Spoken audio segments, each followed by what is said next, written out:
वह परिवार सुखी रहता है, वह समाज सुखी रहता है, वह राष्ट्र सुखी रहता है जिस परिवार में त्याग हो। जिस परिवार में त्याग नहीं है वह परिवार तो कलह का जीवन जीता है, वह परिवार अशांति का जीवन जीता है, वह परिवार क्रोध का जीवन जीता है, वह परिवार नरक का जीवन जीता है। क्रोध क्या है? नरक ही तो है।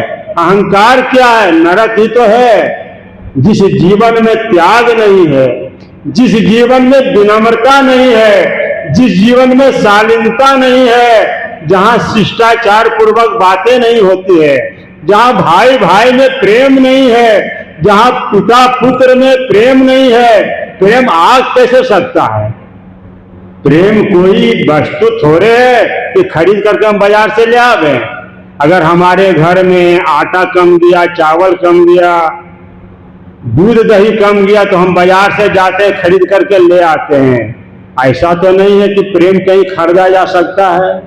सदगुरु कबीर साहब कहते हैं, प्रेम न बारी उपजे, प्रेम न हाट बिकाय, राजा प्रजा जेहि रुचे, शीश दे ले जाए। प्रेम बारी में नहीं उपजता है, प्रेम हाट बाजार में नहीं बिकता है। अगर प्रेम हाट बाजार में बिकता तो हम लोग को बहुत ऐसे परिवारों में जाना पड़ता है जो कि धनी है, अरबों की संपत्ति है, लेकिन माता पिता अपेक्षित किए जाते हैं, उपेक्षित किए जाते हैं। माता पिता स्वयं भोजन बनाकर खाते हैं, धन की कमी नहीं है। क्यों? प्रेम नहीं है, त्याग नहीं है, सहनशीलता की भावना नहीं है, क्षमा की भावना नहीं है, क्षमा करना जानता है नहीं, क्षमा है ही जीवन में नहीं है, अहंकार से भरे हुए हैं, फिर प्रेम कैसे आ सकता है? सदगुरु कबीर साहब कहते हैं, प्रेम ना बारी उपजे, प्रेम ना हाट बिकाय, राजा प्रजा जेहि रुचे, शीश दे ले जाए। शीश दे का मतलब है अहंकारों का त्याग। कोई शीश को दे दे, सिर को दे दे तो प्रेम नहीं आ सकता है। प्रेम तो तब हमारे जीवन में आता है जब हम अपने अहंकारों को विसर्जन करते हैं, जब हमारे जीवन में विनम्रता आती है, जब हम अपने परिवार में अपने आप को छोटा समझते हैं कि मैं छोटा बनकर रहूंगा, बड़ा बनकर रहने में ही अहंकार है। अपने कर्तव्यों का पालन और दूसरों के अधिकारों की रक्षा जिस परिवार में होगी, जिस परिवार में, जिस समाज में अपने कर्तव्यों का पालन होगा कि मेरा कर्तव्य क्या है, समय से सोकर उठना, झाड़ू पोछा का काम करना, सब काम करना, बच्चों को तैयार करना, भोजन बनाना खिलाना, समय से खेत जाना, समय से दुकान जाना और बड़े बुजुर्गों को अधिकारों की रक्षा करना। जिस घर में बड़े बुजुर्गों को सम्मान दिया जाता है, उनको अधिकारों की रक्षा की जाती है और अपने कर्तव्यों का पालन किया जाता है। हम लोग तो अपने कर्तव्य को समझते ही नहीं, हम लोग तो समझते हैं मेरा अधिकार है।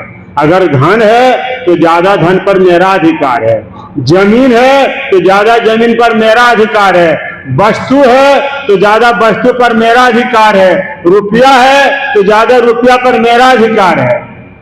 उस परिवार में प्रेम कैसे हो सकता है? उस परिवार में प्रेम नहीं हो सकता है, उस परिवार में शांति नहीं हो सकती है। कौरव के जीवन से प्रेम खत्म हो गया। क्यों? उन्होंने जन को धन नहीं माना, उन्होंने धन को धन माना। उन्होंने रुपये पैसे राज्य को धन माना, लेकिन राम जी भाई भरत को धन माना, जो भाई सोतोले हैं। कौरव पांडव भी चचेरे भाई हैं, लेकिन पांडव जब संदेश भेजते हैं कृष्ण जी के मार्फत कि आप हमें 5 गांव दे दो, हम 5 भाई गुजर कर लेंगे। अगर 5 गांव दे दो तो उनका क्या बिगड़ता है जिनके पास हजारों गांव था? कौरव कहते हैं, बिना युद्ध किए हम सुई के नक बराबर जमीन नहीं दूंगा। परिणाम क्या होता है? कौरव पांडव मारे जाते हैं। 18 दिनों के युद्ध में कौरव पांडव दोनों पक्ष के लोग सभी मर जाते हैं। पांडव 5 भाई बचते हैं, वे भी बाद में हिमालय में जाकर गल जाते हैं। पुरुष वर्ग सारे कटकर मर गए, औरतें हैं वे रोती है, छोटे छोटे बच्चे बिलखते हैं। क्या मिला कौरव को? राम जी अगर त्याग दिए, माता कैकेयी उन्हें कहती है राजा दशरथ उनको आज्ञा नहीं दिए, माता कैकेयी कहती है श्री राम से कि मैं आपके लिए 14 वर्ष का वनवास मांगा हूं और भरत के लिए राज का राजगद्दी मांगा हूं। प्रभु श्री राम खुश हो जाते हैं, जो कहते हैं माता जी कौन सी बड़ी बात है, मैं तो चाहता हूं कि मेरे भरत राज का राजा हो, मुझे खुशी हो, और मुझे तो आप जंगल के राजा बना रहे हैं, इससे बड़ी खुशी क्या है? क्योंकि राम के जीवन में त्याग है। सबों को ध्यान रखना चाहिए, जिस जीवन में त्याग है, जिस घर में त्याग है, जिस भाई भाई में त्याग है, वही भाई भाई में प्रेम हो सकता है। जिस पिता पुत्र में त्याग की भाव हो, वही पिता पुत्र में त्याग प्रेम की भावना हो सकती है। जिस घर में सास बहू में त्याग की भाव हो, सास समझे कि नहीं, अगर जो बहू मेरी है, जो दूसरे घर से बेटी आई है, वह मेरी बेटी ही तो है, अगर वह कुछ गलती कर दिए, हम क्षमा कर दिए, तो फिर आपका घर नरक नहीं हो सकता है, फिर आपके घर में स्वर्ग उतर आ जाएंगे। आप क्षमा के भाव रखें, आपके जीवन में सहनशीलता के भाव हो, आप बहू को बेटी समान समझें।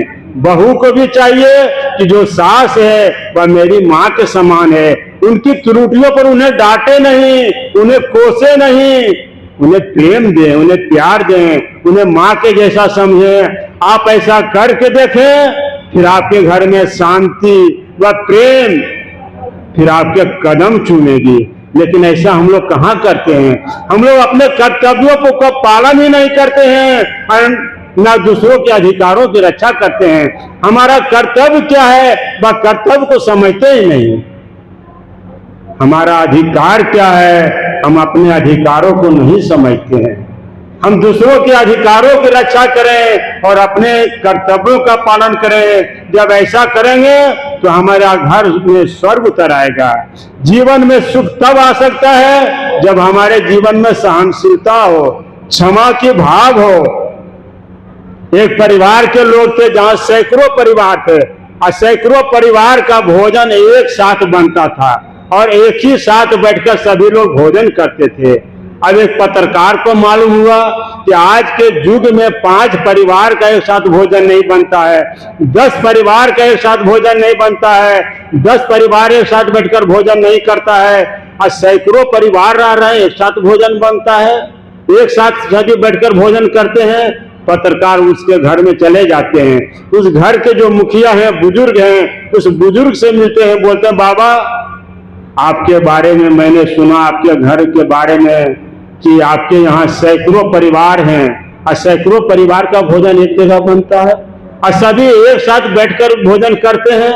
इसका राज क्या, इसका रहस्य क्या है, आप हमें बताएं। सभी लोग इधर उधर नहीं बैठ जाएं, 10 मिनट श्री साहब जी के विचार सुनेंगे। बाबा एक कलम निकालते हैं, अब लिखना शुरू करते हैं। पत्रकार सोचते हैं कुछ लंबा लिख करके हमको दे रहे हैं, वे लिखते रहते हैं। पूरा पन्ना जब भर जाता है तो पत्रकार की तरफ बढ़ा देते हैं। पत्रकार जब उस पन्ना को देखते हैं तो वे हैरत में पड़ जाते हैं। पूरी पन्ना में लिखा हुआ सहनशीलता, सहनशीलता, सहनशीलता। सुख शांति से जीवन चाहो, मन मार कर निज में रहो, यदि घात कोई कर रहा निर्मुक्त चित उसको सहो। माने न माने कह दिया, कहना हमारा काम है, सहता जोई बढ़ता सोई सहना हमारा काम। आठों पहर सब प्राणियों को ध्यान होना चाहिए, तन मन वचन हिंसा न हो और नम्र रखना चाहिए। जिनके सहन समता नहीं मानो विधाता बाम है, ये व्यर्थ नर्तन को धरे सहना हमारा काम। जिनके जीवन में सहनशीलता नहीं है, जिनके जीवन में समता की भाव नहीं है, उनके जीवन में प्रेम उद्घाटित नहीं हो सकता है। उनके जीवन से शांति कोसों दूर चले जाएंगे, वे तो फिर अशांति का जीवन जिएंगे। जीवन तो उनका धन है जिनके जीवन में सहनशीलता है, जिनके जीवन में समता की भाव है। जो अपने प्रति कठोर हो जाते हैं और दूसरों के साथ कोमल का व्यवहार करते हैं। लेकिन हम लोग क्या करते हैं, अपने प्रति कठोर होते हैं, कोमल होते हैं और दूसरों के साथ कठोरता का व्यवहार करते हैं। स्वयं सहे दूसरों को ना सहे, यही धर्म है। लेकिन हम लोग क्या करते हैं, स्वयं नहीं सहते, दूसरों को सहते हैं। अगर एक बात को कह दिए तो 10 बात हम कहेंगे, दूसरों को सहाएंगे। बोलिए सदगुरु देव की। सभी लोग खड़े हो जाए। सदगुरु देव बोलिए सदगुरुदेव की जय। सभी लोग शांति बनाए रखेंगे। जिनका बेसब्री से इंतजार था वो भी शायद विराजमान हो चुके हैं। सभी लोग बैठ करके 3 बार बंसी बजा लेंगे। सभी लोग बैठ के बंसी बजा लें। साहेब बंदगी, साहेब बंदगी, साहेब। माइक ऑपरेटर जो है तो मैं बड़े आराम से यहाँ पर लाके बैठे जवान है।